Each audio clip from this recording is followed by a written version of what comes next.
Hello and welcome to the Comic Conspiracy episode 229 for the week of September 29th, 2015. My name is Ryan Higgins with mostly new equipment. Let's hope this sounds fine. This is new? The wires are new. The board is new. The headphone connector is new. The microphones will be new probably next week. Yay for Patreon. Yay. Who's here with me this week? Brock Singer.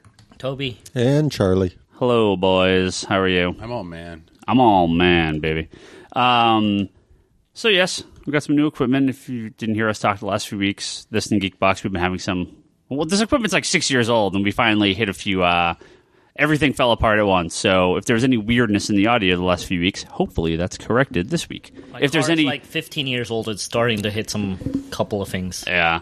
My car's about the same. Like crystal clear compared to all of us. Oh, yeah. Toby had like some all-pro mic that made the rest of us look terrible last week. So hopefully this week But that's okay. I'm pretty sure it picked up all of our audio too. Yeah. So yeah. It just boosted it. It just made me sound even worse than I usually sound. You sound really low on this thing, Toby. Let's hope it's actually recording you. Yeah, talking into the mic, man. Come on. I am. Why don't you say how much you love Nightwing?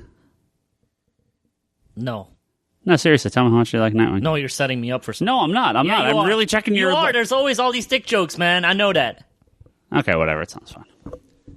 I don't know. If Toby doesn't sound right, whatever. I have to think about that one. You almost got me. No. I'm serious. Because if Omar was here, he'd be laughing up and down right now. No. Yeah. Okay. What's another character you like? If Renee was here, he'd be able to get Toby to talk. There you go. What's another character you like? Gambit. Who you like? Gambit. Tell me how much you like Gambit, Toby. I'm watching. That doesn't sound right either, dude. Okay, you're perfectly fine. Okay. All right. You were just quiet earlier, apparently. Okay. See, because the great thing about when recording live, you can actually watch like the sound waves and everything, and you were like very little, but now you're fine. So there you go. Whatever. There's a joke in there too, but that just makes it sound... No joke. I'm being dead serious. Anyway, let's talk about some news. A thing I was telling Brock about before we started recording, which I'll now tell Charlie and Toby about, as well as the audience, is that if you've been in a comic store this last month, you're a liar, because you haven't been in a comic store this last month, because no one has, because it's been like one of the worst months...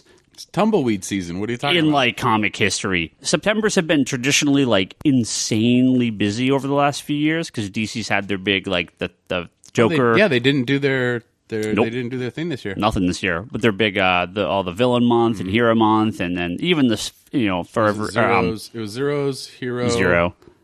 And then what was it? Even the Future's End month did well. Marvel's always had a bunch of big releases in September. This September has been the smallest invoices I've had in this year, period. Yeah. Also spread out over 5 weeks, so that makes things even smaller. And I'm just curious, with the big Batman sale on Comixology, do you know how you did on that yet? I definitely sold a lot of books on there, but that's a fraction of what a regular... I'm just curious how a large sale like that affects your numbers on Comixology. Like, did you see a huge spike upwards because of that sale, or did you just see a okay spike? I mean, we sold a lot of books, but the profit on that is very small. Mm-hmm. So you have to sell a lot of books to make anything, right? But I appreciate everyone that buys books from us at digital.comicsconspiracy.biz. Hopefully you bought some good stuff. Some. Yeah, I know. I saw the sale. I was going to pick up something, but I didn't have any money. Nice addition to the conversation. Thanks. Very good sale. Yes, it was a huge sale, and I'm sure they'll do a big Black Friday sale, they'll do a big Christmas sale. They always do these. Walking Dead will have a big sale when the show comes back on. They do this every year. Yep. So, moral of the story is follow Ryan on Twitter so you can be aware of these sales. Yeah, definitely. Or just check out Comixology every so often. Yeah, check it out all the time. Comics Conspiracy. Digital.comicsconspiracy.biz. B-I-Z. But the reason I'm saying this is because this week is, last week was tiny. This week is even smaller. And, good Lord, go to your local comic shop and buy something because we got to pay our bills somehow. Yeah, the only reason you had 3 boxes instead of 2 this week was you had a bunch of hardcovers. I had a box of hardcovers that made it so I couldn't physically put it in that third box. I figured it was Hulkbusters. Well, that was its own box. I mean, those guys came in there. That $200 Iron Man Hulkbuster and the Batman the armor. Animated Series figures are back. Yeah. So that's it. Dollar-wise, bigger than last week. Comic-wise, the smallest week of the year period. But this is why people can now afford to buy some of these figures. Well, hopefully they buy them. But they may not be able to next week. Because no word for West Coast retailers yet, but I've heard that some East Coast retailers are getting emails from Diamond saying that some of their shipment for next week may be delayed up to a day because the shipment is so big that they're filling trucks and stuff like that. They're having to find alternate ways to get the books out to customers. So if you've been waiting to come in because it's been a small September, you may not want to wait too long in October because it's apparently going to be... we have the start of all the Marvel number ones and just a ton of delayed titles are coming out. I think we were looking Teen Titans, Gotham Academy, Justice League America, and Cyborg for DC. At least two of those are fairly big titles. Got pushed into October as well. And in theory, we'll double ship unless they start running really late. Marvel pulled some of their number ones early. They did. They pushed a few of their Marvel number ones early, so we're going to have like 7 Marvel number ones next week, as well as Secret Wars stuff, as well as Secret Wars number 6. 7 is still on the schedule for October. I don't believe it, but it's on the schedule. So it's due at the last week of October. I don't think it's going to happen. I think it's going to push back to November. Have you ever had to make multiple trips from picking up the books to bring them to the shop? No, but I've had to have other people help me with them before. Yeah. Again, it should be fine, but you never know. Yeah. So maybe it's also a week that they're shipping everything special ordered. That happens as well too. When they get in like a big shipment of like special order products, they don't hesitate to ship that stuff out right away. They don't break it up among various weeks. So if I have a heart attack on Twitter tomorrow morning, it's because I saw my invoice and it's like $10,000. So yeah, there you go. We'll see what happens. So please, nice knowing you, Ryan. Please, if you haven't been by the shop in a few weeks, come by and pick up your subscription. Maybe a few extra titles. I'm going to have to pay a big bill next week. and so is every other retailer in the country. So, it's going to be rough. Anyway, bunch of news this week. Let's hit up some of these. Charlie's favorite thing of the week. I know this. Mike Allred and Dan Slott Silver Surfer coming back. Very nice. 2016 official. That makes me very, very happy. Now we're still a couple months off from our top list of comics of 2015, but I'm going to assume this will be on there for you. Yes, Surfer would be on there for me. Okay. Wow. So we have a bunch of news here from the Baltimore Diamond Retailer Summit, which unfortunately I could not attend, but that was one of them, is that it is definitely coming back early next year. I think March? Let me take a look here. I think they said March. Is that because Dan Slott is finally back from the UK and is done with the Doctor Who thing, so he's actually writing again? Silver Surfer's in January, so there you go. Is he... Oh, he was tweeting a bunch of pictures from the TARDIS from the Doctor Who experience. Oh, that dude loves Doctor Who. I think he goes all the time. When he got to take pictures of Day to 10, he went, it was quite lovely. Yeah. No, I'm sure the guy just goes all the time. Yeah. We have maybe Toby's favorite book of this year. No, I have no. We Are Robin? I'm just joking. We Are Robin? No, there's going to be a Mighty Morphin Power Rangers comic from Boom in 2016. No, I know, I was just joking. Has there been? It's not a real Power Rangers, dude. They're not Japanese. Has there been a Power Rangers, like American comic? There must have been in the 90s. I don't remember, actually. Yeah, there was probably something. Yeah, I don't think so. Well, if anything, if there was, it was something attached to like a happy. And this is based on like the original stuff, right? This is based on the American. I think it's based on the American. Well, no, stuff. but what I mean is not original. Let's get straight. The original American stuff. The original American stuff is what I'm referring to, not the... So, yes, Power Rangers has perpetually had a show on television since it aired originally in the U.S. Right. They're like Pokemon. They don't die. They just keep living. I mean, honestly, I saw the cover. The art looks really cool. I don't know what the interior looks like. Actually, maybe not for me, but there's a lot of Power Rangers fans out there. Yeah. And there's a lot of people looking forward to this, so I think it's really cool. And that's why I was surprised that we haven't had one up to this point. Yeah. I'm actually it's good timing. I'm just picturing them totally doing like instead of doing like alternate covers, they just have to five of every swap cover. out characters. Yeah, Just have two versions, the Japanese characters. Oh, I just say five of every cover. Yellow Ranger will be really interesting then, since he was a male in the Japanese one and a female in the American one. Nice. But no, I'm just thinking that because that was one of the things that amused me the most about that show is they're able to use like half the show without filming new stuff and half the show with filming new stuff. Yeah, Which made the Yellow Ranger even more weird. Yeah. But that basically means that they could do the same thing on the comic. Have to have new art for just these panels.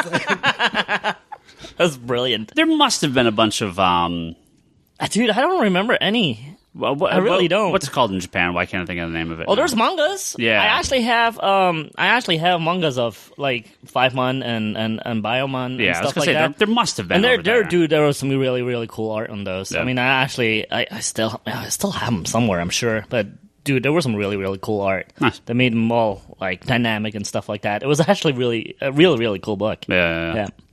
It feels like something that I'm surprised it's taken this long. Well, yeah, we've had big years of licensing before. Obviously, Marvel did a lot in the 80s for comics. You had the time when like He-Man and Transformers and Thundercats and all those were going crazy back like early 2000s. But the last couple of years have been just fucking nuts. We got Back to the Future coming up pretty soon. Yeah. That should be pretty big. Which again, first time I want to say there was an animated Back to the Future comic. There was a kid's book. Yeah, based on the animated series from Marvel. But again, that very short-lived and probably not worth paying attention to. So, Captain N coming back anytime soon? God, oh man. Don't you still need one issue? Yeah, I need like issue 6 or something. Somebody needs to bring back Captain N. New Captain N comic. Yeah. Did they ever release the animated Back to the Future on like DVD or anything? I don't see why they would. It was terrible. Know. I just want all the like... The one thing I remember from that show is every single episode had like a Doc Brown introduction. Oh, nice. Like by the actor? YouTube it.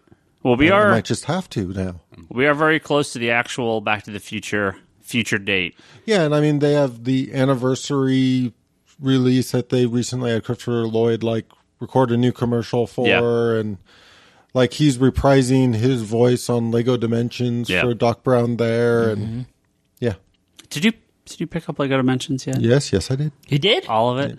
Well, not all of it. I picked up the main game, the Back to the Future set, the Portal 2 set, the Wicked Witch, and Cyborg so far. Have you played much of it? Have your kids played any of it? Not a massive amount yet. But a little? A little, yeah. Is it just like more of the normal Lego games, or is there more to it? Because I'm so trying to stay away from it. I really am trying. It's Back to the Future Lego. It's everything. It's everything. They did a very good job of getting voice cast back. Like Chris Pratt is reprising the voice of both Emmett from the Lego Movie as well as his character from Jurassic World. And Star-Lord. Well, I wish, but they're not into the Marvel license. Yet. Well... Oh, DC. Never mind. Yeah. That's probably not happening. Yeah, I was going to say that at this point, I'm sure it would have happened if they didn't have Disney and Infinity that they're trying to directly compete with. But... Well, let's be honest here, Charlie. No, we were doomed the minute they announced Doctor Who Lego in the Dimension form. We're doomed the minute they said that. But, like... so, the big box for the game comes with, like, the little portal in one box and then comes with a, like, traditional Lego box to put together the most of the portal and stuff like that. Like, this is very much you actually build Legos and then use them in the game. And I haven't got to really use this yet, but they have the idea of you build a Batmobile, you put it on there. Well, you can build it into different forms to use it. Like, it doesn't have to be just the traditional looking Batmobile. You can build it different. Like, each vehicle or whatnot has like 3 different ways you can build it to put it in the game and stuff. So, that's kind of neat. Yeah. Yeah, I am excited. And yes, the Doctor Who set has the Doctor, the TARDIS, and K9. And in the game, when he dies, he regenerates into a different Doctor, including Black and White Doctor, where everything's in black and white. You want to move to the next news topic? And there's an additional pack with a Cyberman and a Dalek. Yes. Yeah. Yeah, I saw the Weeping Angel. Oh, well, I don't know if is that in the set? I don't know if they're going to do that in the set. They have to, though. Well, as of right now, all they've announced is the level pack, and then like 2 months later, the Cyberman and Dalek. Yeah, it might be only in the game. Which I love the fact that the Dalek is technically a vehicle, so you can ride the Dalek in the game. Nice. Who's in the starter? It's Batman, Wildside, and Gandalf. Gandalf, yeah. Okay. Yeah. Oh, they had. Okay, I'm just going to talk about like the opening. No, yeah, I totally want because the opening basically has a big chase scene with Batman and Robin chasing Bane, and then like a portal opens up and sucks Robin through. So of course Batman goes in after him, and he arrives at basically the bridge scene between Gandalf and the Balrog. So the Balrog and Gandalf are falling, and suddenly like the Batmobile just like shows up next to them. You're not doing a good job of making me not want to buy this, Charlie. And then, of course, Batman gets involved and then does the whole grappling hook back to the bridge. And suddenly, like, Gandalf and Batman are back up on the bridge, and Frodo's standing there going, like, Gandalf! Oh, boy. And then Frodo gets sucked in through a portal, and Gandalf goes to save him. And then you go to the Lego Movie world, where you had the Lego Movie Batman and the Batman from the Lego Batman who don't get along. No. Nice. I have to say, every commercial I saw for this game has been phenomenal. Like, just everything is just like laugh out funny, like really great. Like, I'd watch it. Like, I don't even have to play it. I'd just watch it. Yeah. Ah, Jesus. All right. Well, if you loved the Lego Movie, it seems like you're going to love this game. Black Friday, here we come. Better get the Back to the Future now. Is that... I have a feeling it's going to...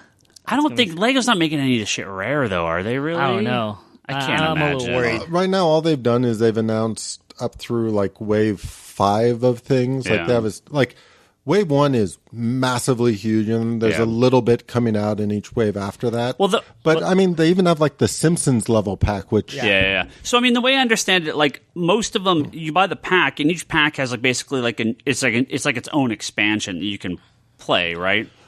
Or are there some pieces that are just level individual? packs are like expansions you can play, like the Back to the Future level and that kind of stuff. Simpsons. They have character packs that's just like Cyborg or Wonder Woman. Because I saw the Wonder Woman with the jet. And those are just character packs with like a vehicle and a character. Okay, so you just put... And then there's they nothing, have no new content in that, just the character. Okay. And then they have like the team packs, which... are basically just double character packs. Okay. So it's just the level packs for additional content. Okay. Now, there's some rare figures coming out that are previously really hard to get. Like the Harley, she was only in the Joker Funhouse set. Okay. And it's not a cheap set anymore. Yeah. And getting her that way, because in the new Joker set, the Jokerland, she has a different costume on. So it's, if you want the traditional kind of like Paul Dini Harley, you kind of want to get the pack. Yeah. Nice. Which, and for those who have talked about like the Gamers Club, like I have, it all works on this stuff. So. Yeah, don't let the secret out. Son of a bitch. Hey, don't feel so bad, Ryan. Guess what? I'm gonna walk home tonight with like this huge box of like 12 things, and I'm like, "Hey, Leanne, I don't know where I just found this in the trash." Hey, don't feel so bad though. This last weekend, I finally broke down and bought the Lego Legion of Doom movie. Oh yeah, and not because of the movie, because I really wanted the little trickster figure. Because I want to build my Flash rogue gallery. Nice. All those Lego movies are fun. Yeah. I like them. They are? Yeah. Shall I watch it? I guess I should pop it open. Yeah. Yeah, I watched I think I watched the first Batman one. I haven't seen the two Justice Leagues, though. I need to watch those.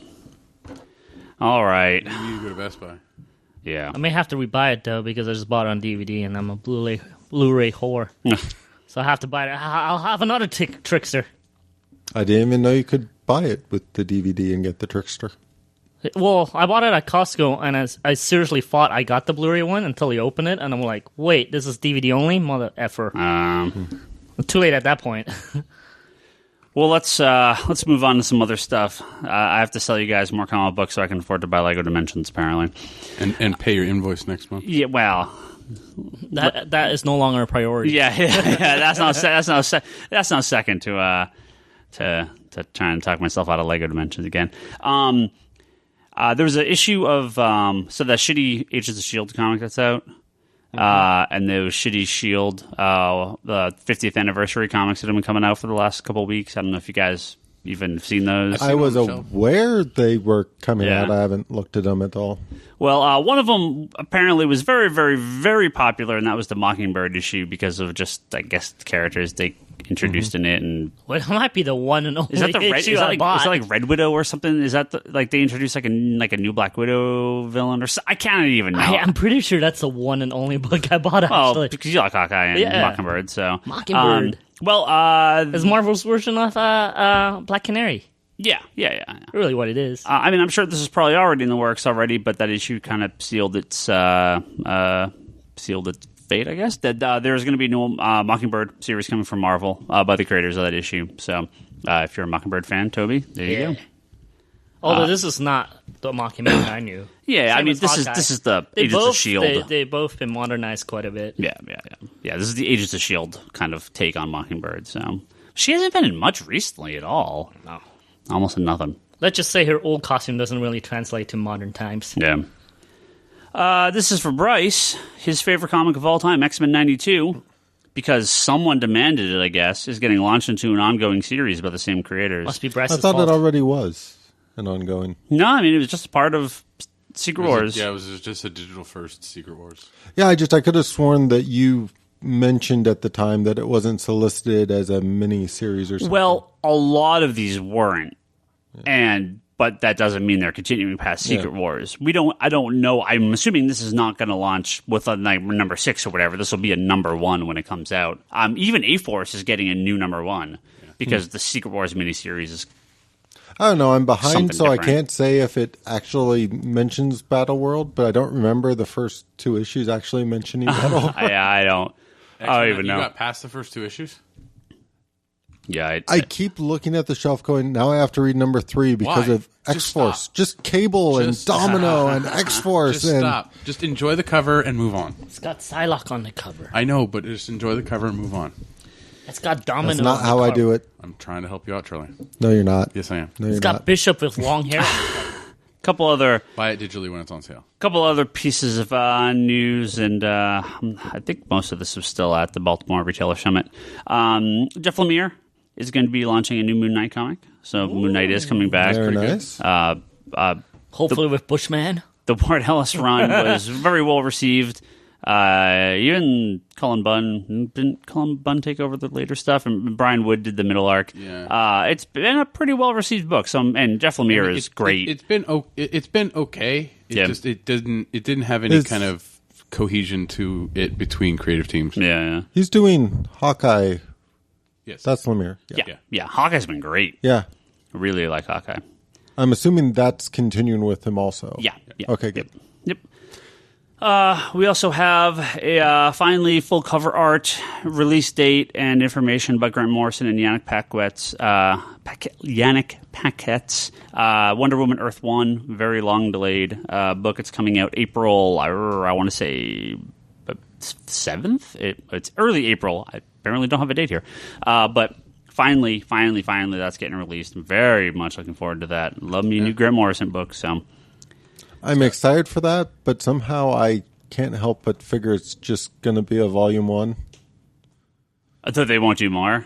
Well, it's the joys of it took them this long to do the volume 1 it was that years. I can't imagine how long the delay between a volume 1 and volume 2 would be. I don't know. And I can't imagine that Teen Titans sold all that well that they'll do another one. I mean, maybe. It wasn't bad. I just don't think it was really enjoyable. Yeah, I like the Teen Titans. I actually don't know if it sold well. went on Lemire did I went on record on the Infinite Long Box saying that I think that would have been a better way to launch the Teen Titans in New 52. Mm-hmm. Yeah, it would have. No, I heard similar things. I just don't know that enough people bought it. We'll see. I don't know. The Wonder Woman one will do good, though. Yeah, she's in chains on the cover. Well, and it's coming out right after Batman v Superman. It's Grant Morrison. Yeah, it's going to be huge. I mean, the Superman and the Batman ones, they lost a little steam as they went on. I wasn't selling as much as the Volume 2s. They're fantastic Fantastum. But yes, they're Fantastum books. But I mean, they sell really well. Yeah. Just No,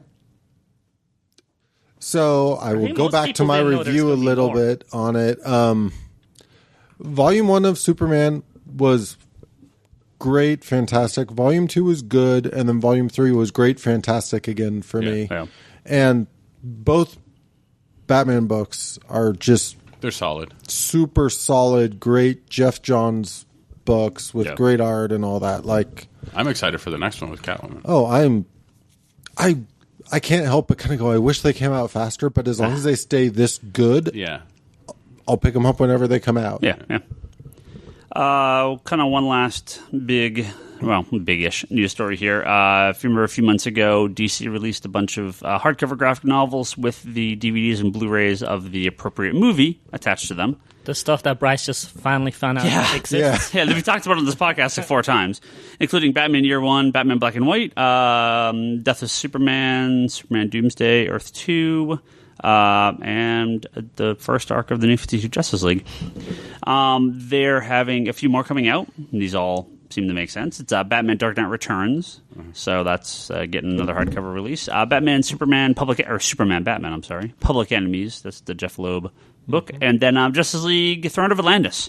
So, and then they're doing like a slipcase. Yeah, there's going to be like a collection of the first 6, and then they'll probably do another collection. I don't know that you need that, but it's cool that they're putting these out there. Obviously selling well. We sold a decent amount of them. I've sold a handful of each, so that's and the price is awesome. Oh, yeah, the price is perfect. You're getting the DVDs for free, basically, or the Blu-rays for free. If you don't have them, buy these. You're also getting a digital copy, aren't you? Of the movie or the book? Yeah, the movie. I think so. Yeah. I don't care. No, I'm kind of doing the joys of I wonder if you're getting it for the book too. Yeah, well, yeah. I mean, I now own Justice League Earth 1 in like 3 formats. Yeah. I own the original hardcover, that hardcover, and then the oversized hardcover. Yeah. So it's Grant Morrison. Now you just need the digest version. Yeah. No, do not make the digest version. No, digest suck. Toby, you linked me to a funny article here. I did? You did. About Civil War, Captain America and Iron Man in Civil War, which, according to your comment, seemed to be very similar to the plot of a certain upcoming DC movie. Yes. In early next year. Yes. Do you wanna take this one?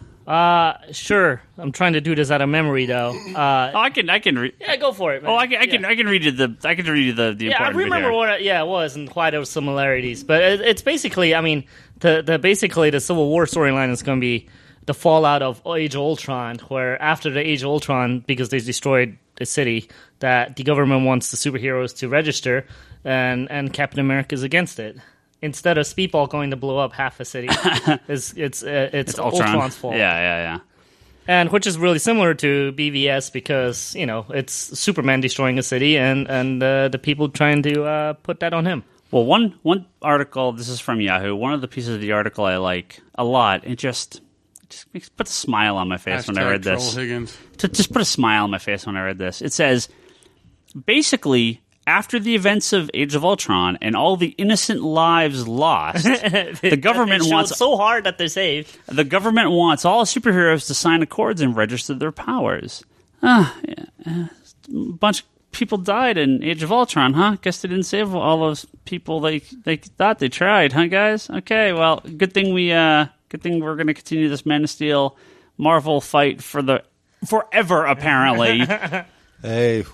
There's got to be a commentary now that just puts it to bed. Fight for the ages. Yeah, when we're doing that. Oh, geez. Someday soon. Someday very soon. So, yeah, Toby, what you were saying is it's pretty dead on that, Cap doesn't want to register because, after the events of not so Winter Soldier, he doesn't trust the government anymore. Exactly. All ties together. Yeah, it makes sense. Nicely done. Yeah. No, it makes sense. Just makes sense. I like the comparison makes me smile. I like it. Doesn't mean I'm not excited. Very excited for Civil War. Man, Civil War is shaping up to be one hell of a movie. Yeah. Crossbone looks amazing, even though he looks like Night Trasher. He does. Oh, I can see that a little It's bit. just a big, Ant-Man's big, making a big cameo attraction. appearance. What's that? Ant-Man's going to be in it. Everyone's going to be in it. I think Hulk and Thor are the only two, right? And then Yeah. isn't there word that even I thought there was rumor of Bruce Banner being in it. Maybe not Hulk. I don't know. Supposedly they took him out. Oh, they did fully. yeah, Okay. because they're saving his storyline for something bigger. Okay. Is what the interviews were saying. Okay. Per the internets, which we never know if it's true or Who not. knows? So who knows? Yeah, weird that kind of two of the big guys aren't going to be in it, but literally the two big guys won't be in it. But I mean, that's something for everyone else. It might make for better fights. It'd be more agile. If through Hulk the city fights, destroying half a city. If Hulk and Thor were in it, there would be another big, massive death count. It's a very different movie at that point. Yeah, it makes sense. Lots of innocent No, they have people Vision lost. now. That's the heavy hitter now. Yeah, but the Vision you can talk to. Yeah, Hulk and Thor are a little tough. Let's sit down. Yeah. Okay. I have one thing, real quick thing I want to talk to, and we'll get a bunch of questions here. We'll get to some of those. This past weekend, Yes. if any of you were aware, was Batman Day on Saturday. Yay! Oh, I thought you were going to talk about the Blood Moon. No. But it's relatable, though. Okay. Moon, Batman. Sure, close flying enough. up in the sky with the Close enough. Batwing. And as a retailer, I got a few things I want to get off my chest about this day. Because I love those. I love those. Well, because last year, Yes. Batman Day was awesome. Uh-huh. We got all these masks. We got all these things to give away. We got capes that we could sell for a very cheap price, very got reasonably capes? priced. Yeah, Yes. sold I don't know very that. I don't want a Batman really cape. awesome capes. What? I got them. I got one. We got a free comic to give away, a free Batman comic. There's a lot Who cares about that after you told me about the cape? There's a lot of publicity and promotion for this. So this year, DC says we're going to now make this an annual thing. Awesome. Excellent. So they say, okay, we're going to have a free comic. Excellent. Okay. That you have to pay for? Well, I mean, it's cheaper than free comic book day. Oh, that's it's nice. very, very cheap. It's something that I can give away forever. It's fine. It's a Cool. I sell one copy of the Batman hardcover and it pays for everything I got. Nice. And then they said they're going to have activity books, masks, like stickers, posters, all this stuff to give away. Except they didn't. We retailers got a PDF of shit that we could print out to give out. We didn't get anything real. We got the comic that we had to pay for, but that's it. No masks, no capes, no stickers, no posters, no activity books. We got a PDF that was like, here's a Batman coloring book. Print it yourself and give it to customers. What? It's lame. That's not how it works. It's lame. So they said, we're going to have all these creators, all these Batman creators signing at different places. And they were mostly at Barnes & Noble, This pushed very hard into bookstores.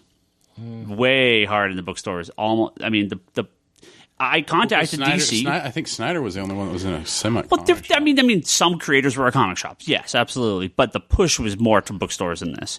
I contacted DC and said, hey, we'd love to have a creator up here. And they're like, wow, there's no one in your area. I'm like, okay, well, I'll fly someone up. That was the end of the conversation. They never replied after that. This was a very, very disappointing. Very disappointing. I got almost nobody in all day. A couple of people. I mean, we didn't do anything special for it. I had the book. DC didn't do anything, so I didn't do anything. We had the book. A handful of people came in that wanted it specifically. A couple, my normal regulars came in, and that was it. But yeah, I mean, compared to last year, we had tons of people waiting, and we didn't have a sale or anything. It was just people knew about it. And this year you was had me actually work last time. Yeah, we had a lot of people here.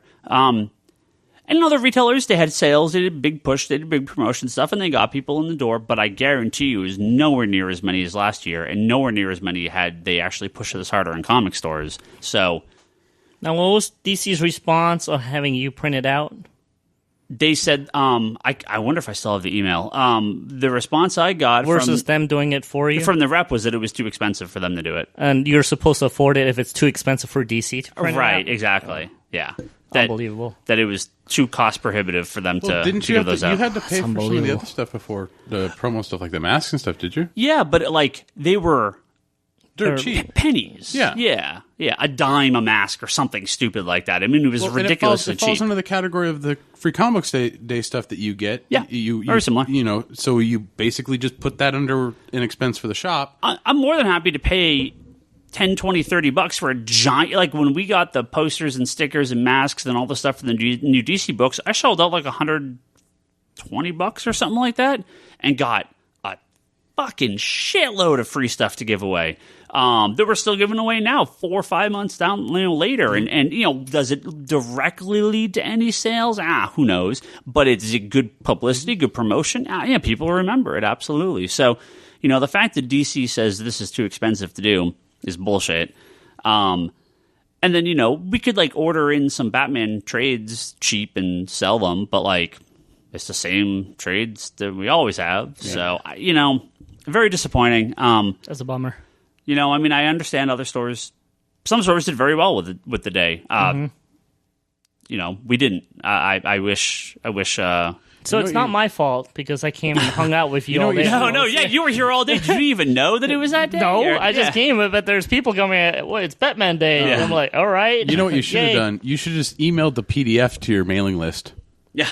And be like, here, print this out. You're like, Happy Batman Day. You can print this out. DC's too cheap. Print it out yourself. Well, because they had cutouts of all the masks that they have done. And it's I would love to get a huge stack of those. The Green Lantern rings, okay? Yeah. They have occasionally resolicited those, and we've been able to get those in again. I still have a box that I leave on the counter, and I always sell them. Those masks, if they even said, hey, give us $5 for a pack of 50, I'd buy 20 packs of each, sell those masks for $1 a piece for the rest of my life, right?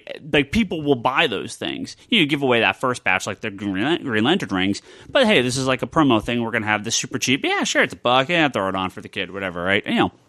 I love that stuff. Yeah. We need more of that stuff. Yeah. And I'm very disappointed. So, there you go. Too bad. So Batman Day was a bust. Too bad we didn't have a Bat Kid with us to save the day. Yeah. I don't know what else. Hopefully they do something else next year. The coolest thing about Batkid is that till this day, the cones are still having Batman logos on it when they do construction on streets and stuff. I was like, I go to work and there's all these construction. I'm like, oh, look at all these Batman logos. Well, no, that's been around for. That's always there. Oh, really? The Bay what is it? Bay Area Transit. Yeah, I didn't know. I thought that was a Batkid or thing. Bay Area trafficker. I can't. It's something for Bay Area transit or traffic. It's Bay Area something. Yeah, they have basically the Batman logo on it. Yeah, no, that's always. That's not a Batkid thing. No, that's always been like. Yeah. That. Oh, little did I know. That was funny. We're gonna talk some shows. I got something to say about Gotham too. I'm taking up this whole episode. Wait, Charlie, you need to remind Ryan of something. Well, you want me to just get him all sitting there talking and thinking for half hour again? No, not the Doctor Who stuff. I'm talking, what do you need to remind him to do? Oh, Patreon. There we go. Yes. Oh. Yeah, thank some Patreon people. Yeah, I can do that. I can absolutely thank some Patreon people before I talk about Gotham. Has anyone watched the second episode of Gotham yet? Not yet. Hey, people. I did. Oh, okay, good. Okay. 3/4 of it. You saw the majority of last night's? Yeah. Okay, we can talk about it then. Yeah, I want to do some TV conspiracy anyways, because I want to talk about some shows that people might not be watching. Okay. Surprised me. Very quickly, let me thank Albert Soy. Patreon.com/Comic Conspiracy. Go throw us a couple bucks on there. New Bryce Briefly episode going up tonight. We recorded it last night, and I left it on the laptop and didn't take it home with me. So this is Bryce's early evening rant about, I'm sure, Secret Wars. Everything. Whatever else he was talking about. Everything. Albert Soy, he's one of our top tier backers. Don't forget to check out his app on the iTunes Store. That's Plant Everywhere. It's a photo sharing app. Very cool stuff. I keep thinking of Plants vs. Zombies. Whenever you say that, I'm like, Plants versus Everywhere. Yeah. Jody Lawson, he's got Canon, the Triad Comics anthology at triadcomicsstudios.com. Nice. Go check out that comic. And don't forget the Nerds Without Podcast. No pants, no podcast. Hopefully they have a podcast, since it is a podcast. The Nerds Without Pants podcast by Julian Titus and all his friends over there, Julian, Angelo, and Patrick. Talk about video games, movies, comics, and their unhealthy obsession with Jason Statham. And no pants. Bring your pants if you want to. Go check those guys out. We're going to have these guys guesting here one day, and they're not going to be wearing no pants. So if you jump on tonight, you'll get in literally tonight, recording tonight, Tuesday or Wednesday night, you'll get in for the September Patreon. You can download those 2 episodes of the Bryce Briefly, and you'll be on our next episode as a thank you. So check that out. That'll be up. If you're listening to this launch day, that'll be up tonight. I actually have video of that Bryce Briefly, but I'll save it for a lot later. For later, yeah. And no intention of those Bryce Brieflies going away either. So even if you donate a couple months down the road, they should all be up there still. So I just got to kind of scroll back a bit, but we'll have them up there. So cool. And they're just as entertaining as you imagine. Actually, maybe you'd throw the video on the Patreon only. We'll see. I could probably do that. Yeah. Gotham, episode 2. Yes. I wasn't planning on talking about Gotham this week, but you will now. But I'm going to talk about this briefly, and apparently maybe next week as well. I read a couple of reviews. And from now on, every week we're going to talk about Gotham because it's Ryan's favorite show. Well, no. I read a review of people... I read a review last night after I watched the episode that said that reviewers got the first 3 episodes ahead of time. Okay. And that a couple people have commented that episode 3 is particularly crazy. Okay. So with 1 and 2 being... the setup? Pretty fucking crazy. Where else is this going to go? Excellent. So, Toby, if you watched last week's, you remember my Joker. And I could see where you were. So when you were talking about it, I didn't quite watch it yet, and then I went to watch it in mind with what you said last week about possibly Barbara being possibly this version's Joker. Yeah. And when I watched it, I kind of could see what you were talking about, but I kind of looked at it more as the Joker is learning, and he's learning from different people, and she's one of the ones he's learning from, right? The way she's controlling people, and like light bulbs going in his head, right? So this week. No, I was totally wrong. He's the Joker. Yeah. He is 100% the Joker. Yeah. The only reason why I always thought he may not be because they came out early on saying there will be no Joker in season 1 at all, right? Well, the thing that's what threw me off all these years. Well, not all these years, but last year. The thing I liked about season 1, and I kind of am hoping that regardless they don't make it too sure, is I like... as you watch it, you're like, that could be the Joker. That could be the Joker. That could be the Joker. They set that up a little bit in the first season. I like the idea of multiple people sort of like, no, wait, that could, no, wait. Yeah, it's pretty clear now, though. That plays into a lot of, we don't have a solid origin for the Joker. I mean, over the years, we've gotten numerous origin stories from the Joker. And it still could be someone else. And it's always different. If not only that, he could... his name is Jerome. He could completely flip the tables at any point and be like, oh, I'm not... You could find the real Jerome dead or something right? And this kid is just some fucking psychopath, right? Yeah. I mean, they easily could flip the table on that. So, I have to say, in the first season, even though I found it very, very boring, actually. Yeah. I have to say that Jerome episode where they introduced him... I hated it. Really? I did. I hated it. I actually really, really, really liked that episode. I thought that was the best episode that season. I hated it. That's because the Graysons were in that. It doesn't matter.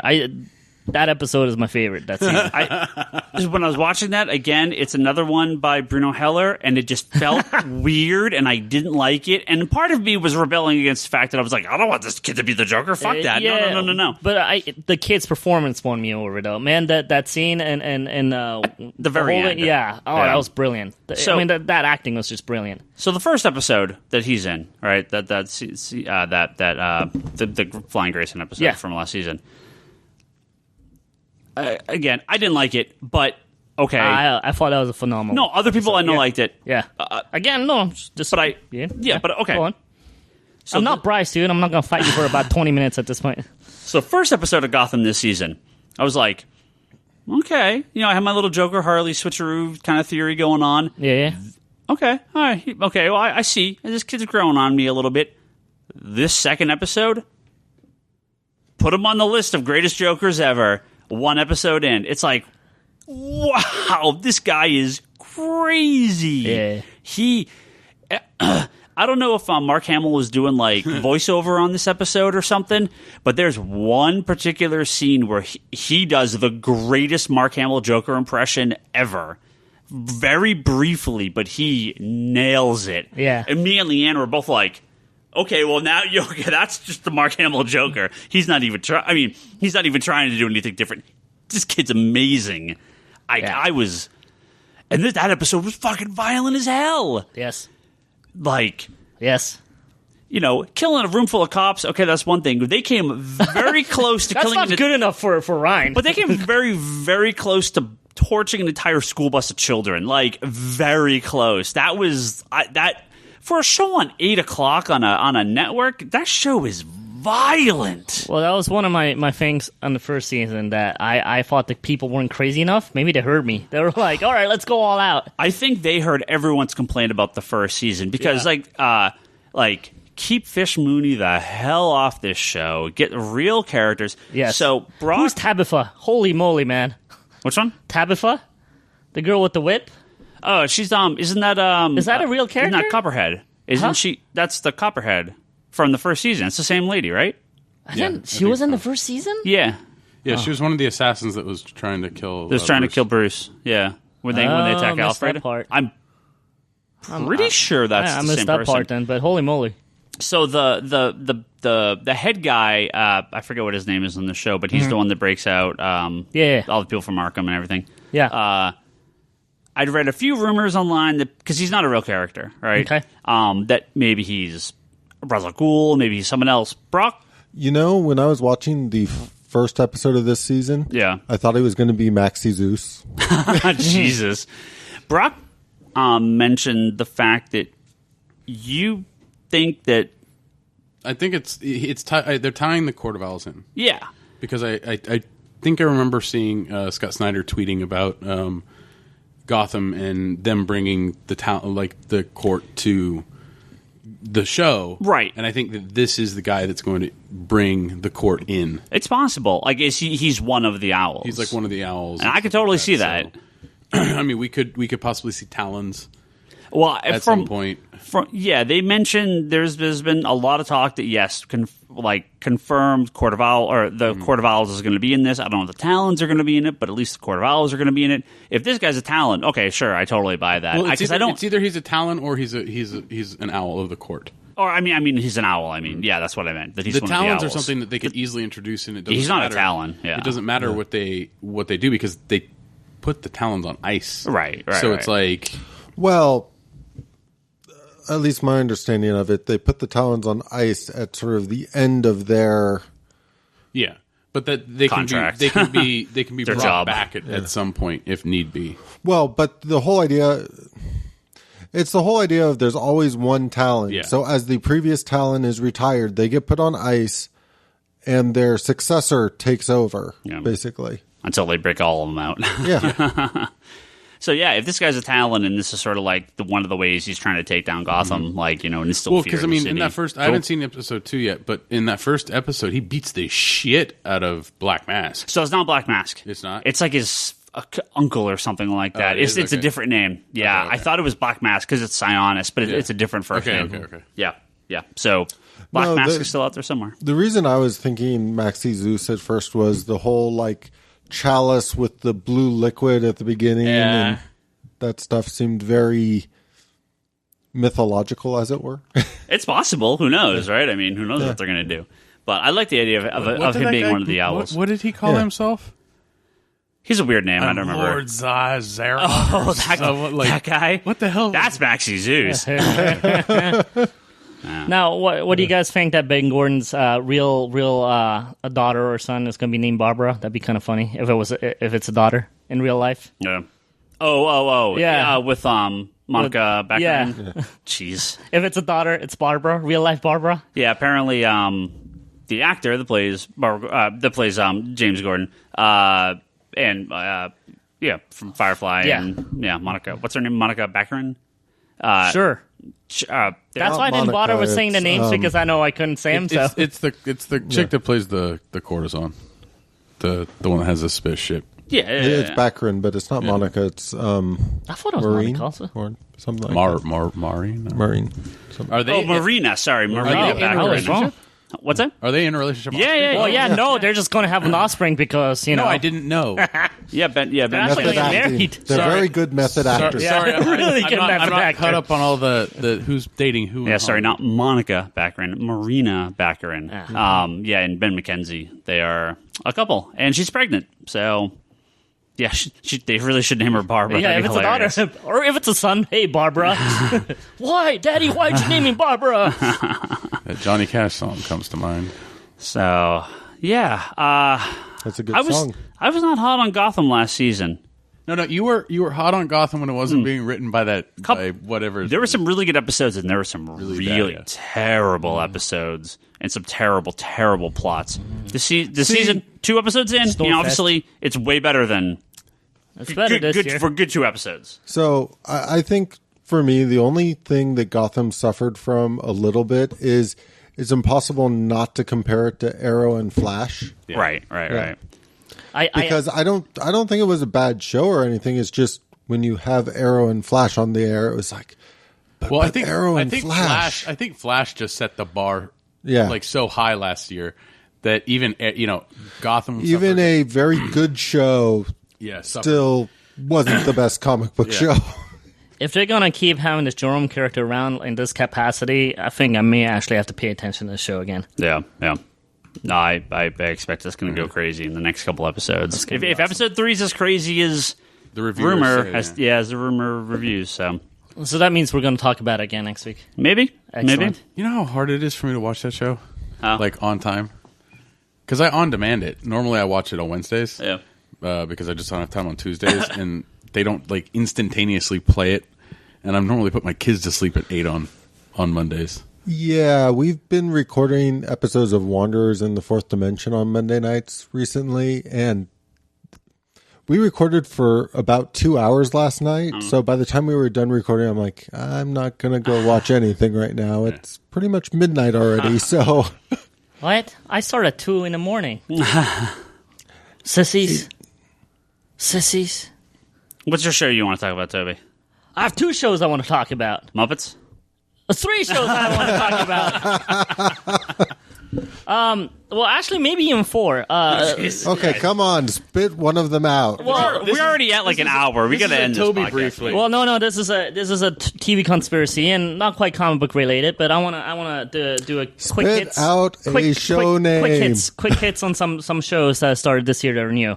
One is Blind Spot, and I am really, really amazed with that. I want to watch it. What? I want to watch that. Why not? I do want to watch it. Oh, you do want to watch it? Well, you should. Yeah, the pilot is amazing. It's Lady Sif. It's Bertinelli too. It's Bertelli From Flash and Arrow. Flash and Arrow guys. Yeah. The pilot is very, very strong. It almost could just be a movie. It's a really, really good pilot. I hope it doesn't. I hope they can keep it up. But it's an amazing pilot. The other one, a quick hit I want to do is a sleeper. I really didn't think this was going to be anything. I was really, really surprised by this one. If you like action stuff, and if you were a fan of the 80s, you really have to check out The Player with Wesley Snipes. I watched the trailer. I didn't think much of it. It's a show? It's a TV show. Haven't even heard of it. Snipes in a TV show, and I watched it, and at first I'm like, it's pretty action-packed. The action is actually really freaking good. And, I love that kind of stuff, and I kept watching it, and then they kind of revealed the premise, and I felt very, very person of interest-ish. And I'm like, I hope it really doesn't go that way, because I love person interest. I really don't like people taking another take of things, which is actually kind of why I didn't really want to watch Blind Spot original, because it reminded me too much of Prison Break with the tattoos and stuff, but it was a really good pilot. But so basically, this group, the mysterious group that's protecting crime, and to taking bets on it. So they have the player, hence the title of the show. They pick a player that could go stop the crime, but they're taking bets on it. So you really don't know if they're good or bad guys yet, except for the player who.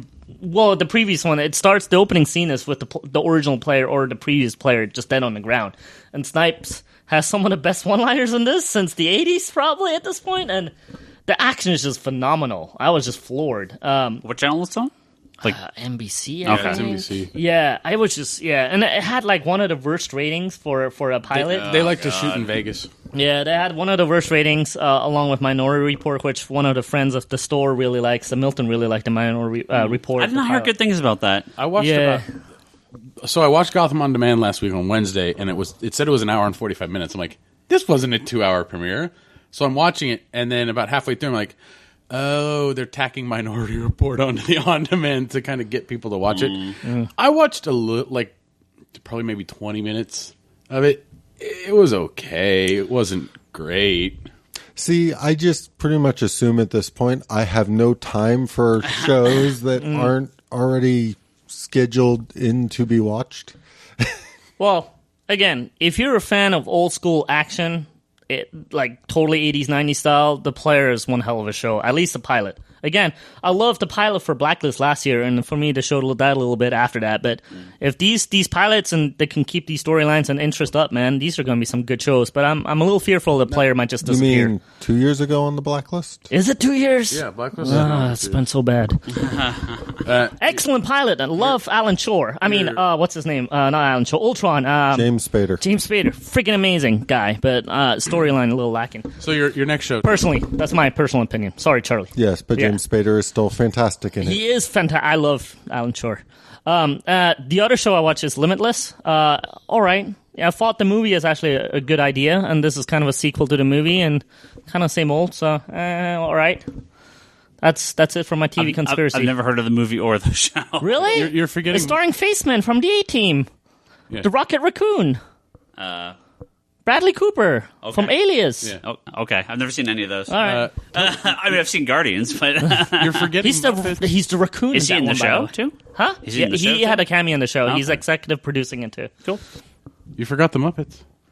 I have not seen the second episode yet. No, episode 1. We didn't talk about it. Yeah, episode. It was quite good.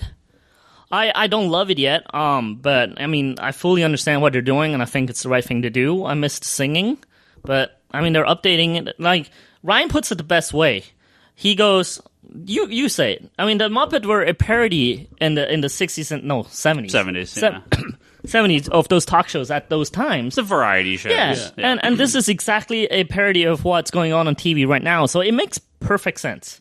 Yeah, and if you look at the Muppets in the 80s, the movies, they're Yeah. parodies of what things was like going on at the Goonies and Indiana Jones. They're kind of that Yeah. adventure stuff. Yeah. I mean, not exactly the same, Yeah. but you know what I mean. I mean, Yeah, they had Muppet Treasure Island. Yeah, exactly. it's the perfect way for them to go, and it's really hard to judge by the first episode. But There's people parts of it. hated Really? it. Why? Oh, some Look, people There's parts of hated it I completely love, and there's a couple parts I'm like, I'm not sure if I like this yet. So, Yeah. but man, Animal phenomenal in there. All the musicians are freaking funny as hell. I mean, Yeah. it's like. I was hooked right at the beginning when they used Beaker to get everyone's attention by tasing him.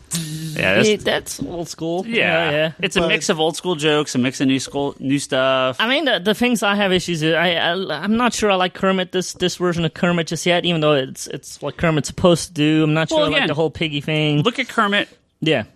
on screen, quote unquote, and look at him behind the Yeah, scenes. no, he's like I such said, a different character. He's kind of right? doing what he's supposed to do. Yeah. I'm not sure if I like it yet.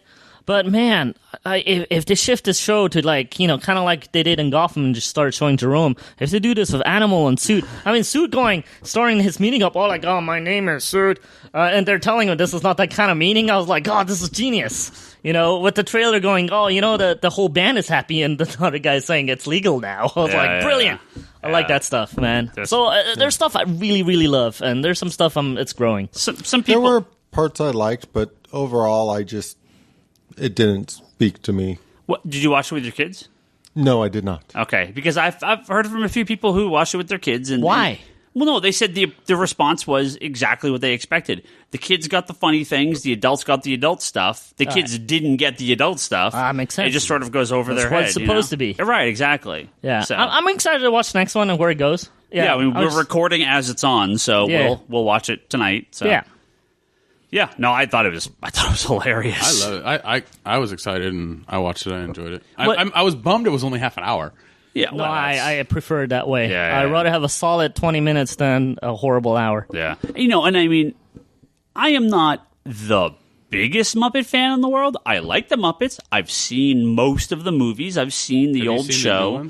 I've seen the first one. I haven't seen the second one yet. You haven't seen most one of it? Not yet. I never watched that Muppets Tonight show. I never even heard about it until we were talking about this the other day. I love Muppets Tonight. But, so I mean, like... I actually wish this Muppet version was just Muppets Tonight. Well, and it kind of is the same idea. And Muppets Tonight came out, late 90s, early 2000s? Yeah, it totally failed. But it's a parody of those late night talk shows. Absolutely is. So again, it's a parody of the thing at the time. I love Muppets Tonight, man. It's so good. I've seen probably... through repeats most of the original episodes. Yeah. I've seen all the Muppet Babies, at least to the extent of my knowledge. Yeah. I was watching all that when it was on, and I've seen the majority of the movies. I mean, probably in the 90s and early 2000s, I missed out on some of those crappy ones, but I mean, I saw all the classic None ones. of them are crap. Not kidding. I heard there were some bad ones. Some bad ones later. But we don't know of those. The new one's great. The Muppets was hilarious. So yeah, I mean, I'm not a big fan, but I'm totally the target audience for this thing, and it totally clicked for me. So cool. Again, not flawless, but I liked it a lot. I mean, so. if you had me choosing now between which one would I want to watch, Muppets Tonight's from the 90s or this new one, I actually would pick the 90s one. Yeah. But that's just me. Yeah. I mean, we got to give it a couple episodes to get it find its footing. So. I mean, the Muppets Tonight shines through in this one still. I mean, because of the Muppets Tonight, we had Bobo the Bear, Pepe the Prawn. Those are two new characters that showed up on that show, and they kind of been lasting through like all the new Muppet stuff. The Prawn's great. Yeah, it's funny stuff. All right, I got a handful of questions here. Let's hit these and wrap up. Our good friend Stefano always writes in. He says, as floppies continue to test pricing limits. I don't know if you guys saw a lot of these new floppy disks are still around. The floppy comics. A lot of the new Marvel #1. Some of them are coming in at $5.99 for the first issue. Yeah, seriously. Yeah. What do you believe the roof is that a monthly issue can charge?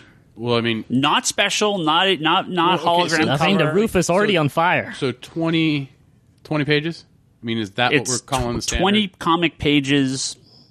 12 pages fads. I mean, it's already pushing it at $4. $3.99 is the current Marvel price. No, you already hear me complaining every time I buy a cover. And I say cover, not the comic, but the cover for $4. Do we see $4.99 in the next year or two? For the average. Marvel and most Marvel and some DC. And all independent. You know, I think they're going to just kill their own market at the point. If you read a comic book in, like, say, 5-7 minutes, you're spending $5 on that? So IDW has been $3.99 for basically their entire existence, and I want to say they're 15 years old at this point. Yeah, but that's independent, though. Independent hardstock covers. Yeah, a little bit better quality in paper stuff, maybe. Yeah, and I mean, I think to a degree, you also kind of have the IDW deals with a lot of licensed properties and that kind of stuff. So you and kind it's of still know $3.99. Yeah. That there's a little bit of additional cost going in there. But see, to me, the thing that drives me insane isn't so much the single issue prices. It's when it gets to the trades. Well, that was my question. Sorry, that was going to be my follow-up. $5 comics are one thing. $30 softcover trades is another. $30 for 6 issues. That's horrible. Right? That's that's the thing is like we're trades right now, a lot of them are the standard $20. I look at is like Walking Dead. You get 6 issues $15 for $15. Yeah. Like to me that's a fair It's basically a free issue. Yeah, So to me that's a fair price point for what it is. Now, granted, it's printed on, it's black and white, so on and so forth. No, but my thing is, and this is what kind of kills me, is you can look at certain things like The Walking Dead as the exception because you get into this, well, they sell so many of them, they can produce them cheaper to sort of bump up the quantity. And you can still find stuff like the Hush trade paperback and stuff that's not outrageously priced for the number of issues. DC and Image are pretty reasonable on their pricing. Yeah. And we just reordered a bunch of Valiant stuff. Valiant's pricing is very reasonable for the trades. Yeah. Marvel gets a little pricey. And some DC does. Some DC. Yeah. Some indie stuff does. But I mean, like, to me, that's where I go insane because I'll pick up a trade or I'll pick up a hard... So recently I finally... picked up the the prelude to Avengers vs. X-Men with Cable, the Extinction? Ascension? Ascension, yeah. Or something like that. I picked up the hardcover for that off the used shelf here. I still had trouble paying the used shelf price for that many issues. Yeah, it was only 4.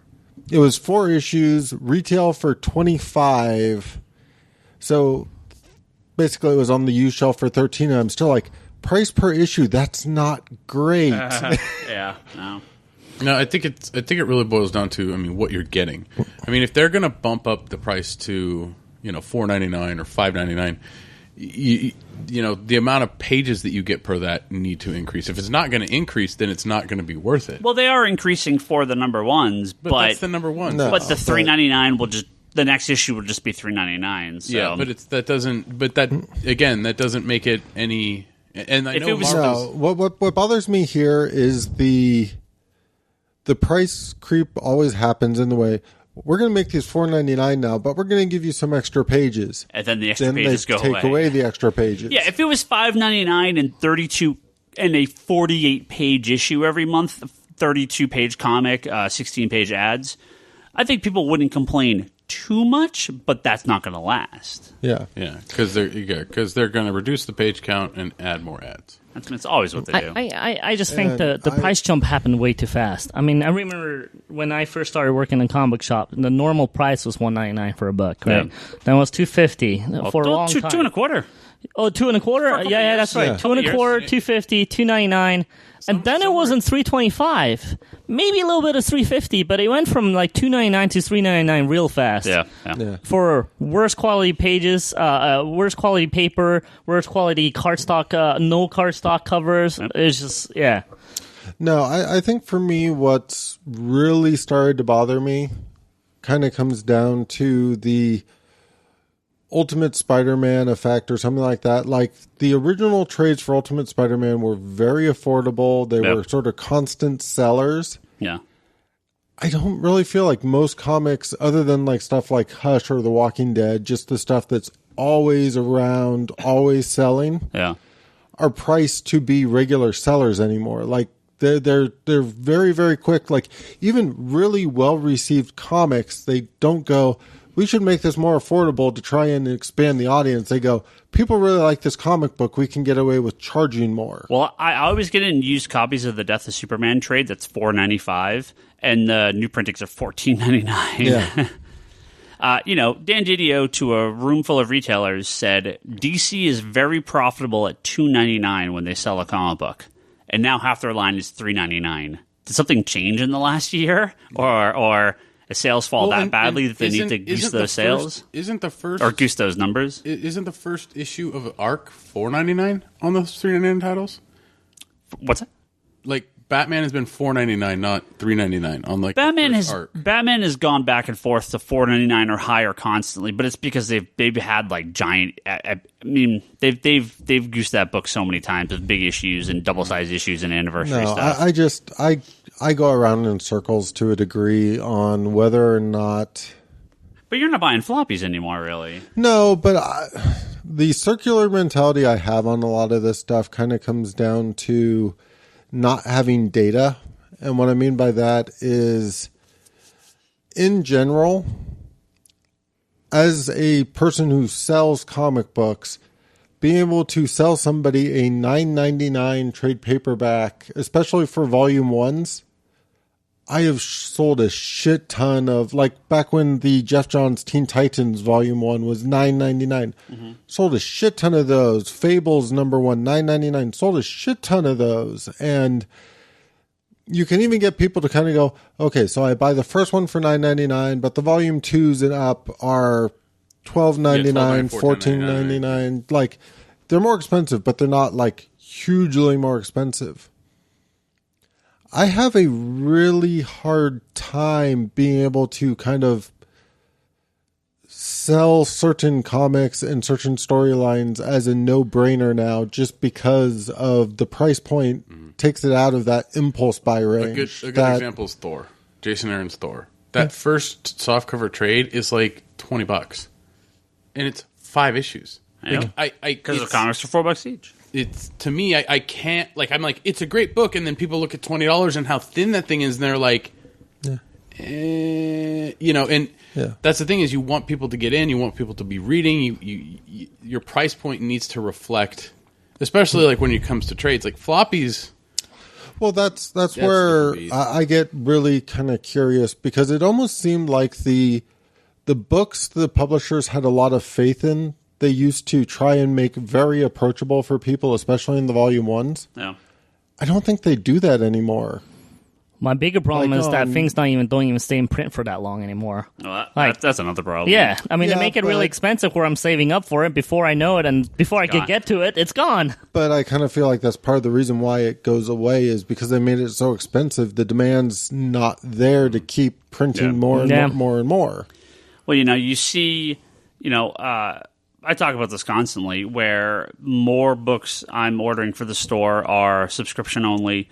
More books, I order the number ones, and if I don't sell a copy or if I only sell one, I cut number two to nothing, right? Because I can't lose, you know, if the books are $1.99, you're losing 80 cents, 90 cents an issue. Now, the $4.99, $3.99, I'm losing $2.50, $3 an issue every time I don't sell a book. That's a lot of money. Yeah. So not only is it a lot of money for the customers to shell out, it's a lot of money for the store if you're not selling through most stuff. So this, you know, I've cut the majority of the Secret War stuff to sell out. I've trimmed all the DC stuff way back because, you know, some books people are coming in and buying later, but not a lot. Most of the independent books are like, you know, either sub-only or only a handful of copies for the shelf because there just isn't long-term sales on them. Long-term sales these days come from the trade paperbacks. So the people that want them are coming in week 1, week 2. After that, a lot of them just sit and die. But it's a catch-22, right? If you don't support the single issue in some of them, the series just will not last, right? Well, Pre-order. That's the name of the game. I mean, you know what I'm buying from you is all like low-tier character titles or independent stuff. And the rest, I just wait for trades because I prefer to read them that way, anyways. Yeah. I think it's one of those things where a lot of factors go into it, especially at the retailer level. Because I mean, yes, you mean books being the average is $3.99 now. Stores are having to be more, you know, kind of tight with what they're ordering because they can't take those losses in unselling, you know, not selling comic books, which means you're cutting your orders down, which means, you know, they're looking at what's being ordered and it's not as much as it used to be. And they're like, well, we're not getting the same amount, so we need to up the price of it. But at the same time, every time they up the price, you keep cutting more and more and more. And more people are going, well, I'll just wait for the trade. Which means they're not buying. They're not buying the single. But by the time you get to actually, is the trade out? They didn't put the trade out because it wasn't popular enough in single issue in the first place. Well, that doesn't happen too often. But I personally feel like when you get to something like that, the same sort of hesitation somebody shows at a price point for a single issue. Oh no, it magnifies when you pick up a trade, and the trade is absolutely and that for me is this weird kind of circular thing where it's like we have to sell a certain amount, we have to price it at a certain amount to make it worth selling the single issues. I understand the fear of if we make the trades too affordable, people will stop buying the single issues. But at this point, it's a self-fulfilling prophecy that everything's going to only be Batman, Superman, Iron Man. Well, part of it is, you know, what the title is. Most people that buy superhero books want the single issues. A lot of people that buy, not most, but a lot of people that buy independent comics want the trades. So I can sell 50 copies of Amazing Spider-Man. I'm only going to sell 2 or 3 copies of the trade. Batman's an exception to the rule. I sell way more. You know, in my top 5 trades this year will be Saga 1, 2, 3, 4, and 5. Mm-hmm. There's no question in my mind. And again, exception to the rule because the single issues sell really well as well. But I sell way more sex criminals and mind management and stuff like that in trade form than I do single issue form. So I'm curious about historically, because like Ultimate Spider-Man was always a good seller in single issues. Yeah, when I mean, first started. Early, yeah. But it was also a very good seller in trade, wasn't it? Yeah, but not the same. Well, I'm not. if you're selling 75 copies of the issues, I don't expect you to turn around and sell 75 copies of the trade. But I am curious, like, I kind of feel like at this point, the amount of times you order in a trade paperback and it doesn't move on Wednesday has gone way up down substantially. Oh, I thought way down. Sorry. No. Like, I see a lot of stuff hang around a lot longer than it used to. Well, yeah, that's what I meant. Yeah. Again, with the superhero stuff, I agree. It does. I don't sell nearly as many copies of the superhero trades as I do the indie trades. I mean, our indie trades sell a lot of times more day of release. The other ones sell, but you also called out the indie trades typically being much more affordable. Yeah, Some and of also them. India, there's a lot of word of mouth thing going on. If someone likes it, they'll tell someone else about it. They'll go out and search for it. Right. The indie trades are generally not day one, Brock. Yeah. They're generally week 3, week 4, forever because people come in very casually to buy those. Yeah. And there's a lot of new people that may not comic book people to come buy these kind of things too. I mean, there's plenty of books that I like. Yeah. Mind Management was a perfect example of a book that I didn't carry on the shelf, and I have sold the trades like 10 times over. It's not that I didn't sell any. I have a couple subscribers for it, but I was not selling any copy off the shelf. I had sold like 2 or 3 to subscribers, and that was it. So I didn't get any more. No one ever asked for them, but the trades sell. Sex Criminals sell okay in single issue, but I've sold way more copies of the first trade than I have the issues. So, again, it's not everything. But Brock, Birthright, I know it's one of your favorite books. I sell that first volume constantly. You need to reorder it. I do. Whereas I only sell like 6 or 8 copies of the singles. So I'm just hoping they do the hardcover because the Southern Bastards hardcover came out. It's coming out I tomorrow. was really disappointed in the Southern Bastards hardcover. Whatever, I bought it. all I know I is understand copy. you bought it. I'm just saying that, like, for me, I have been absolutely in love with a lot of the Image hardcovers they've been putting out. Like the East of West one was beautiful. The Saga one was beautiful. Yeah. Lazarus was beautiful. So when I read like Southern Bastards hardcover, I expected the same treatment. to get back to the original question. Urinal? I know a lot of people bitching about $3.99. Did you say urinal? Original question. Oh. I know a lot of people bitch about $3.99. I don't even want to know what the bitch it's going to be at $4.99. It's going to be rough. You should have just said that, and we could have saved the last 20 minutes to talk. Exactly. I think it's an issue of you're gonna see people cut more. I mean, once that. Oh yeah, absolutely. Yeah. I mean, the question is going to be next month. The question is going to be next week. Yeah. Maybe a lot of stores going out of business if no one decides to buy the new Marvel books. Yeah, because I mean that goes. If you have $15, you used to be able to get at $4.99. You used to be able to get 3 books, right? Well, at $4.99, Or sorry, you $3.99. couldn't even get 3. At $3.99, you could get 3 books. Yeah, you could get 4 and some, or you get 3 and have some change left over. Yeah. Yeah, Now five it's bucks a book. I mean, you're over. If Yeah, you get you get- $50. It's yeah, you over get tax. fit- So So I'm just going to go there just because it amuses me a little bit to go there. But with the big Batman sale, which I was a big fan of the Batman sale, 99 cents per book. But it does say something when they're advertising it like 80% off because some of those books started at $5. yeah, yeah. Well, I mean, some of those books, like there's was it Batman 27 was like Detective 7. 27? No, well, Detective 27 was I think $9.99. Yeah. Batman something was like $7.99. Like they had some big issues in there. I mean, they're way oversized, so it's fine. But it's just one of those things that I think as you see these various creeps within the various markets, I always question just how much. So to a degree in my job when I'm not here, I live in data, and you always want to be able to quantify the moves you make. You always want to be able to look at your data and find that magic price point. The whole idea of we tried this price, we sold this many. We tried this price, we sold this many. Tried this price, we sold this many. Here's your profit margin. Here's your units. Where's that sweet spot. yeah. I don't always feel like that same logic has been applied to comic books, and it bothers me. Well, I mean, you get it to the ground level. You bring $20 in. $20 used to buy you virtually every single book on.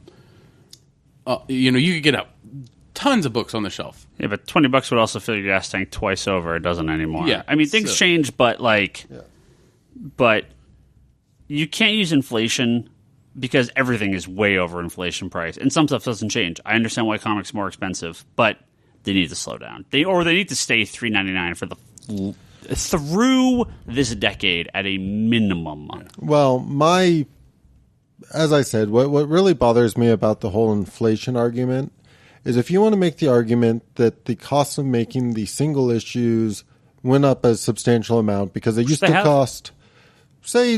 cost the publishers 55 cents to make. Now they cost the publishers 90 cents to make. Yeah, they absolutely have gone up. Well, it's not so much the printing of the comic. A lot of it has to do with the amount they pay the creators, the amount they pay the editors. The part of that bothers me is I don't feel that translates to the cost of the trades. I don't know. I have no idea. I mean, it must in some fashion because they still have to go through a lot of the same process. And trades are kind of like the profit. But the whole idea of the cost to print a 20-page comic, I do not think is. So if the comic's 90 cents, it's not like $3 or $4 to print a trade. It's like $1.50 or whatever. Yeah. I don't know. I don't know the specifics. We're gonna move on. We got like a billion other questions here, so I'm gonna grab two of these guys. It's from Richard. He asks, "Do you see Image's market share ever reaching DC or Marvel's?" No. Unlikely. Possible. If you don't count Star Wars, maybe. Possible, but unlikely. Ever? Sure. Maybe. Possibly. Likely? No. Image just doesn't have the output, and they don't have the. Unless there was a huge exodus of every top creator from the big companies going to the smaller companies, and it doesn't matter. If there was an exodus of characters, Image titles being made into television shows, not even that. Yeah. If DC got rid of Batman and Image picked up the license to Batman, then yes, people would go read that. That's the problem, right? It's a history of these characters. Right. You got iconic characters in both Marvel and DC, and it's hard to play catch up for the last 40, 50 years. I don't think there has been a Marvel or DC comic, a traditional superhero Marvel or DC comic that is under 5,000 copies. The vast majority are well over 10,000 copies. Very few Image books ever hit those numbers. Here's the thing, too. I mean, you say take Superman, Batman. You go to Japan, they know who they are. Yeah. You go to Africa, they know who they are. It's a brand. Take Walking Dead. You go to Japan, maybe, right? It's hard to fight that. Yeah. I mean, Toby, might be a wrong country to pick, but it's basically it's an example. I think we mentioned this a while ago on the podcast. I think you were not here because maybe you were. I can't remember, but there was I want to say it was Comic Book Resources. I'll have to go back and take a look. There was a poll that was why do you buy comic books? Mm-hmm. The number one was writer. Mm-hmm. The number two was character. Mm-hmm. I think like 3 and 4 were like where's artist. Story, publisher, artist was like a very distant, like fifth place, a very distant fifth place. Wow! And if you look at things have changed. What is number 2 though? Character. Yeah, people are buying. I am 100% in this camp that tough for me to not buy a Batman book. I mean, there are many crappy Batman books I didn't buy, but that main Batman and Detective. I mean, you'd have to do something horrible to get me to not buy it. Same right? here. I mean, look, any Nightwing book that says Nightwing on the cover and Gambit on the cover, I've bought. Like, I was loyal, loyal, and probably loyal to a fault. But I've been buying them. Luckily, they've been good books. Maybe not all the time, but luckily they've been fairly good books. But I've been rather lucky in this. Image doesn't have the brand and the loyalty that goes along with. They have the quality, they have the loyalty, and they have the quality. It's just not as big. No, just loyalty to the brand. That's what I'm saying. That's because it's creator owned, though. Yeah. That's their brand is creator owned. That's a whole different kind of branding. No, you were talking about characters like Superman and Batman. Those are like brands. Yes. Sure. So Walking Dead's a brand. Yeah. Yeah. I mean, Walking Dead in its own right. Spawn's a brand. But Spawn's a weird brand. Yeah. Well, But that doesn't equate to any sales. But then you have brands for stuff like Boom. You have Adventure Time and regular show, and those sell. But those are franchise. It's a brand. It's the same thing. I'm always curious, and it's one of those things that I've always got the impression that while Archie's not necessarily like the number one seller here, but is also reached a lot larger in terms of market penetration than a lot of these other brands do. Archie and Disney are always Archie, Disney, a lot of the French graphic novels, manga. I mean, they blow American comic books away. Yeah. Dude, the Disney stuff is uncomparable in Europe compared to here. I mean, it's like every gas station, every news. Yeah. It's basically Archie's like back in the day. That's how Disney stuff is in Europe. Yeah. I mean, we're really kind of the lowest barrel. You know, we're kind of like the lowest denominator, fighting for the second to bottom spot, right? I mean, it kind of is rough, but we're the Image Comics in the world. I mean, it's some of the most popular. It is, Superman, arguably the most famous fictional character of all time, and the books sell to 30,000, 40,000 people. You know, I mean, it's hard to argue that you could go buy Superman, Batman underwear at Target. I highly doubt you're going to be able to buy Walking Dead or Saga underwear at Target anytime soon. Oh, you're more likely to buy Walking Dead underwear than you are to buy a Superman or Batman comic book at Target, though. That's sad. Yes. So there you go. All right, another question. All right, our last question for the day. This is from a young chap named Justin Haywald. Ooh, Justin. Is he asking from Japan? GameSpot's Justin Haywald. It's like a celebrity's asking. Also, he met the doctor. Also, he interviewed the doctor about. Amazing. Charlie is so jealous. And yes, I am Peter Capaldi about massively jealous about Lego Dimensions over that. He's met a lot of famous people, but our good friend Justin Haywald, my co-host on the Geekbox, asks, "What's the best comic book based in a video game? Are there any good ones?" Hold on. Not many. Like the Udon Street Fighter comics were very popular when they were first coming out. They were actually pretty good books when they came out, too. The stories were not bad. They were not the best written books. The art was the really idea good. was good, and the art was fantastic. Yeah. Damn it. Until you said they weren't the best written books, I'm like, Jim Zub wrote some of those. They were not. Here the you best are, written like, books. bad-mouthing one of my favorite writers. Thanks a lot, Toby. I buy all his books, man. I did not read it, but I heard The Last of Us comic by Dark Horse is really good. Excellent. I was a big fan of the Tomb Raider books back in the day, but that might be more. That might be more something to do with Laura Croft than the actual book. I'll be honest. The Arkham Asylum, Arkham Knight, Arkham City, Arkham Unhinged, Injustice. I haven't read the new stuff, but I really enjoyed at least the Unhinged.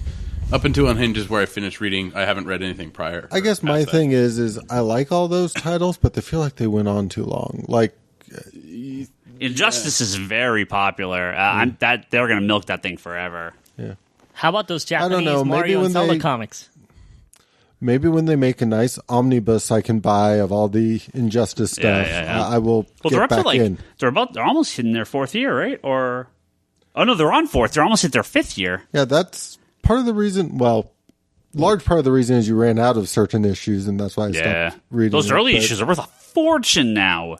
But it's one of those things where, like, for me, I really like some of the early mini-series they did. Like, before Arkham City and before they went to do the Unhinged stuff, they had a, 4 or 5 issue thing that Paul Dini actually wrote. Yeah, that one was the prequel.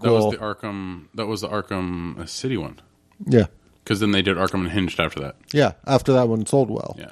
But, I mean, I've always gotten into those. And, I've read some of the Uncharted comics they put out, and I enjoyed those. But that Captain N comic I hear. Oh, jeez. I have to say, if they do Castle Crashers or Shovel Knight, I'm in. Oh, nice.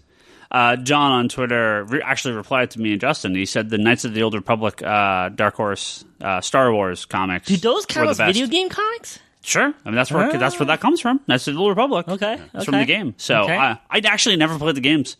Really want... No. Knights of the Old Republic, the stuff with the humorous stuff, or they're talking about the more serious stuff? No, that's a serious one. Because there's Knights of the Old Republic was the one that had the kind of humorous... What? No, isn't that the two Stormtroopers? Game.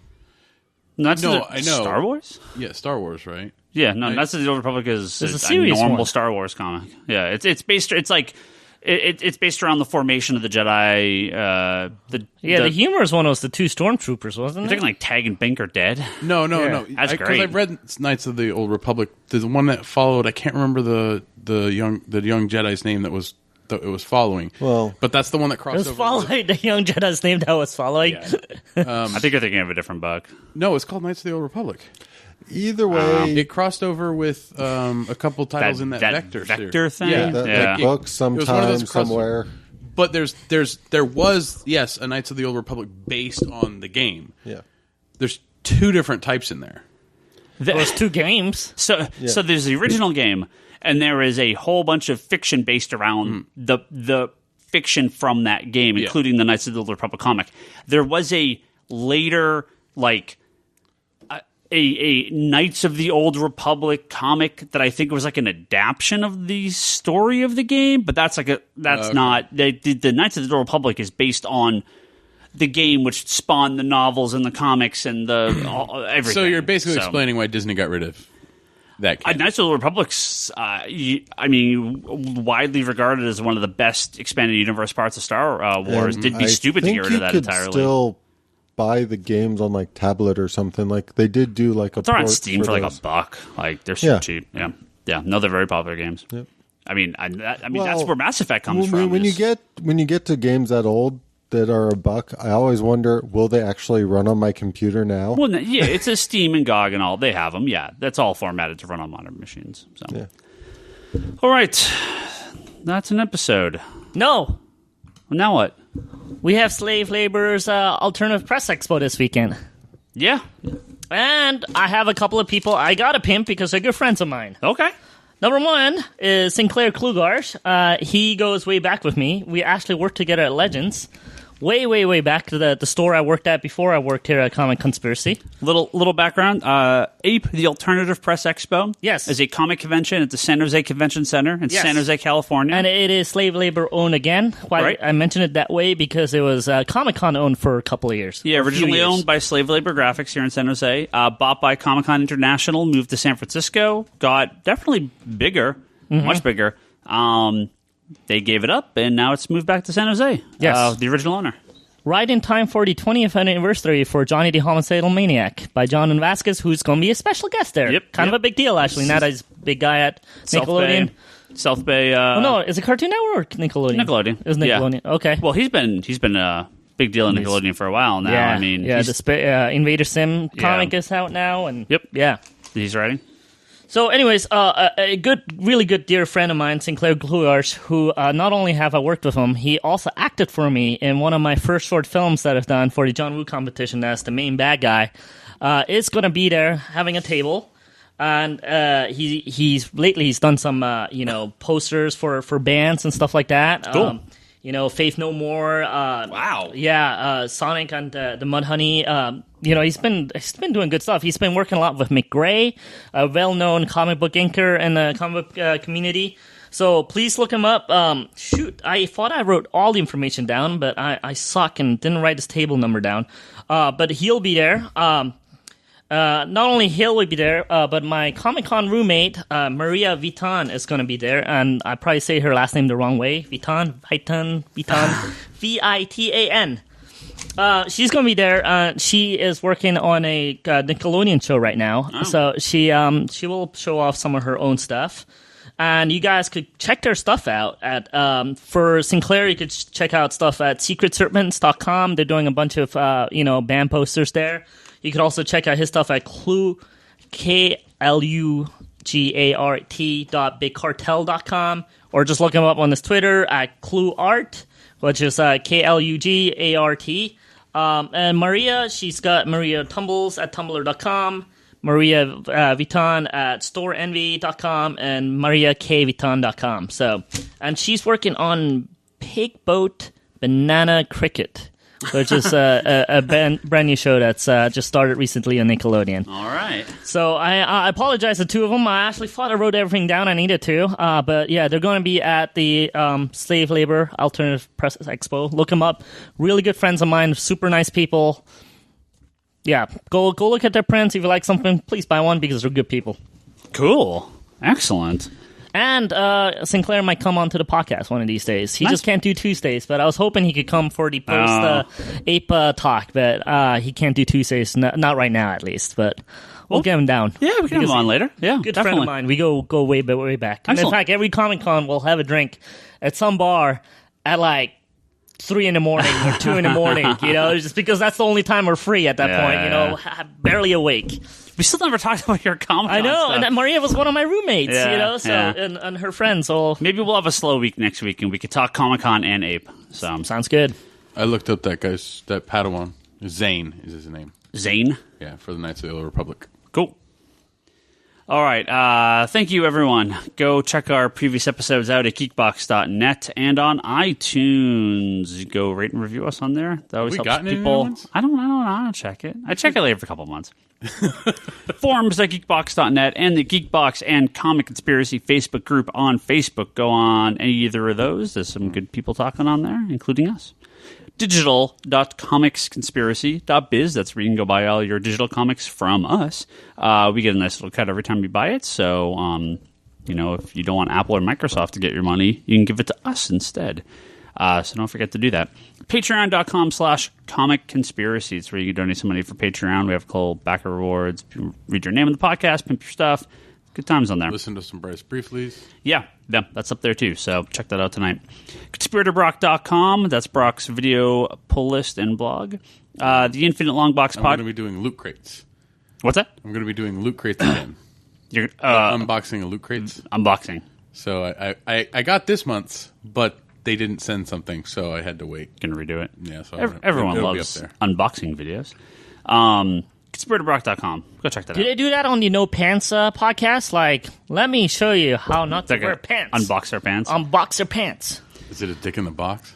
Infinite Longbox podcast and the Wanderers in the Fourth Dimension podcast. Those are Charlie's other podcasts. If you're watching the current Doctor Who stuff, definitely check out that Wanderers podcast. Charlie smartly decided to ask me on when I was doing something else already because he knew I was going to be negative about it. But I still love the Doctor. Or if you can put Charlie in touch with a doctor, please do so. I heard rumor that if you could put Charlie in touch with a doctor, put Toby in touch with a companion, and we're set. I heard rumor that they may possibly getting a very special guest star to appear on an upcoming episode. We'll have to see about that. Yes. Not only one. Twitter, Ryan Higgins Ryan, that's me. Brock is Brock Sager. Larson Bryce, that's Bryce. Toby XI, that's Toby. And Insanity in Chaos. That sounds like the Master, not the Doctor. That is whatever this guy's name is, Charlie. That's Charlie's Twitter. But the Master is the Doctor's friend, so it makes perfect sense that Charlie's Insanity in Chaos. The Geekbox, Comedy Button, Good Job Brain, and the All Talk Podcast. Some other podcasts on our little network. Go check those guys out. And, that'll do it.